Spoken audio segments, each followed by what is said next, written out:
Y'all want to bet how many games you think Joe Flacco play this year?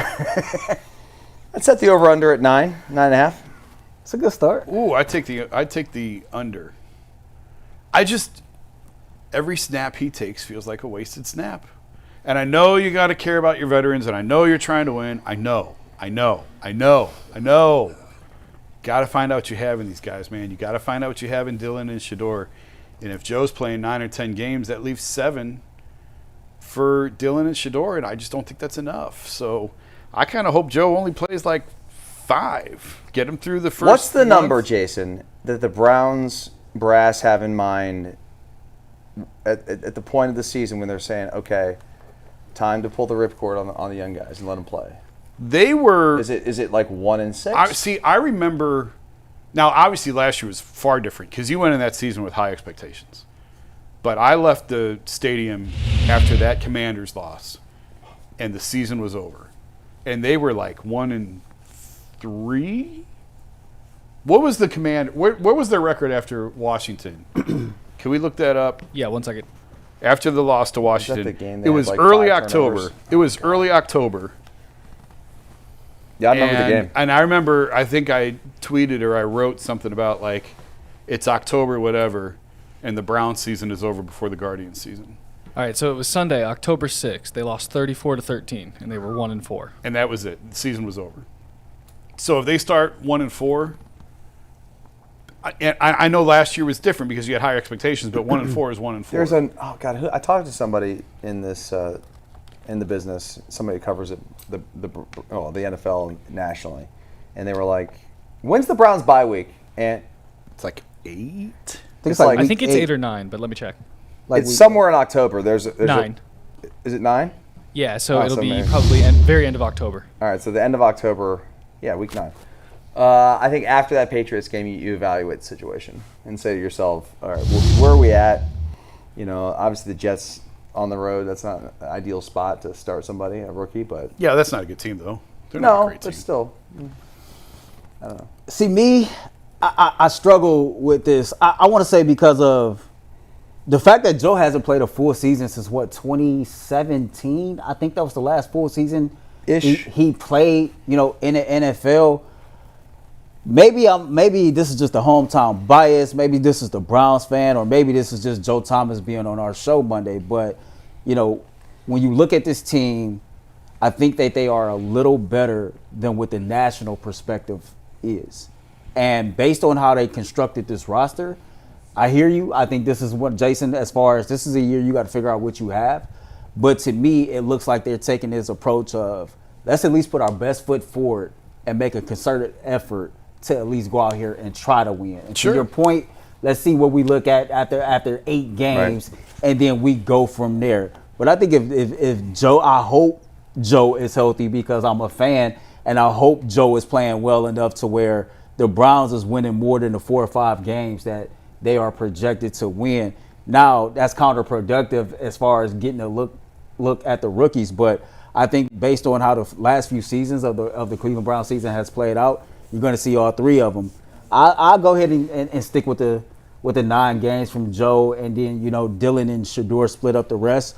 I think that watching Dillion, he was better than as advertised. If I'm being honest, we heard some people that were respecting this game felt like that at certain points during training camp he didn't look like an NFL quarterback.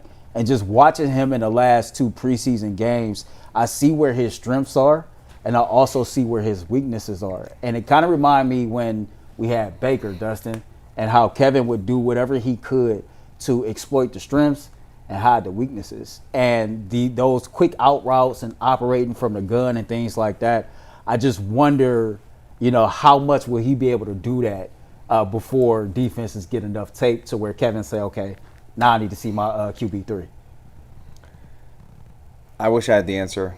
I wish I had a crystal ball on this situation. I do feel better about Gabriel being the backup now after watching a little bit of preseason football. The guy seems like the guy played 6+ years of college football, as opposed to Shedeur played less and different competition and different, all that stuff.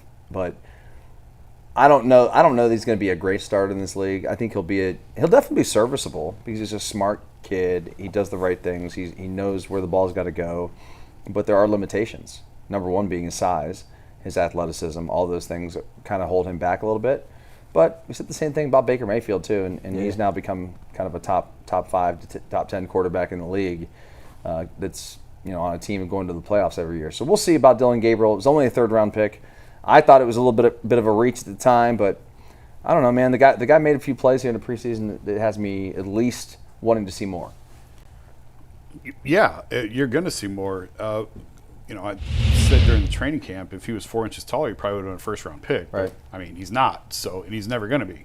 So some of Dillon's weaknesses are never going to improve. So with some of the other guys, with things where Shedeur isn't strong, he can improve. Mm-hmm. With Dillion, it is what it is. When you talk about the 63 starts, I think he's a lot closer to being a finished product as well, even by NFL standards. Doesn't mean he can't get better and he's not going to learn and grow. But as there's more of a scouting report on him as well, as teams start to figure him out a little bit, we'll see. I tend to think I'm going to stick with what I've said all along. Unless one of these guys, unless Dillion or Shedeur completely grabs hold of this job and makes it evident that the answer is right here, they're going to take a quarterback next year. They keep stockpiling the picks. They got the 5 now for Pickett to add to their stash. So I think they're up to 10 picks, I think. Yeah, up to 10. In next year's draft, in the 2-1. So they've got all the ammo they need to move around the draft board next year. So now it's on Dillion and it's on Shedeur. And I'll tell you right now, if Joe plays 9 games, they're taking a quarterback next year because that's not enough time. I don't think. How is that enough time for either one of those guys to separate themselves and tell this team, I'm your guy. You don't have to waste one of those. You don't have to spend one of those 1st round picks on a quarterback. I'm right here. If Joe's playing 9, that's leaving what? 5 for Dillion and 3 for Shedeur. I mean, Dillon's going to go unless he's hurt. Dillon's going next. Dillon's first one up at whatever point they pull the plug on Joe, and he's going to get a longer leash, and then Shedeur's going to get what's left over. See, for me, I think all right, I hear Dustin, I hear Tyvis, and I hear G talk about all the time to where, like, when it comes to football, we might have this concept of a plan of how things might play out on the NFL side of things, and then if you flip the coin, it's the collegiate side of things, right? Arch Manning has been a hot name. Lenore Sellers has been a hot name. What's his name? Cade Klubnik. Klubnik. Yeah. He's been a hot name. Nussmeier. He's been a hot name. Of those 4 quarterbacks, there's a strong possibility that Sellers and Arch goes back to school and is a part of the 2027 draft class. And I think if the Browns win anywhere from, 5 to 8 games, then that pushes you out of this of a situation to where you can draft the other 2. And let's even say, like, if Jacksonville is around the same type of team that the Browns is, and it's all predicated on how Trevor Lawrence plays, right? I'm still not even sure having those multiple 1st round picks is enough for you to trade up, because who's to say that franchise that's sitting in those positions, and hypothetically, and then you got Drew Aller and you got those 3 quarterbacks on the board, well, you got coaches and general managers that are trying to save their jobs too, and you got people who are trying to turn their franchise around as well. So if you don't get the opportunity to really evaluate, your quarterbacks, I believe the Browns probably will take a quarterback. Where, I don't know, but I still see a world to where if you can't properly evaluate both, I think people are looking at this like it's one and done for those guys. They're going to be on this roster next year. Is that fair in saying? I don't think both these rookies are on this roster next year, no. If they take another quarterback, I don't think they're carrying a rookie plus Dillion plus Shedeur. I don't. Too many cooks in the kitchen. I at think, that point in time, I think you're getting. You should know what you have at least to one of these rookies at that point, Yes. to be able to say, okay, Yes. Shedeur or Gabriel, because they weren't high enough draft picks that you got to keep them around. Right. Yeah, I think it's one or the other between. If they take, again, we're assuming they take a quarterback in the 1st round. If they take a quarterback in the 1st round, that guy's going to get the starting job, or every opportunity. If he doesn't start the year with it, he's going to be the starter at some point soon. So I don't think at that point, I don't think they're carrying both Dillion and Shedeur. We'll move on to baseball in a second. I'll close with this, and I eat crow down the line. But my gut feeling is I don't think they're going to take one in 2026. I think when you talk about reading the tea leaves and you hear Jimmy Haslam say it's about stockpiling picks and building this thing off for 2 or 3 years, and then as let's say hypothetically Arch Manning is their guy, I don't see him coming out this year, and I just don't think that the Browns or the Jaguars are going to be bad enough for them to have the, even with the 2 first-round picks, to be able to move up and take one. But it's going to be fun to watch how this NFL season play out, how this college football season play out. You know what I'm saying? Yes, sir. Yes, sir. And we'll take it from there.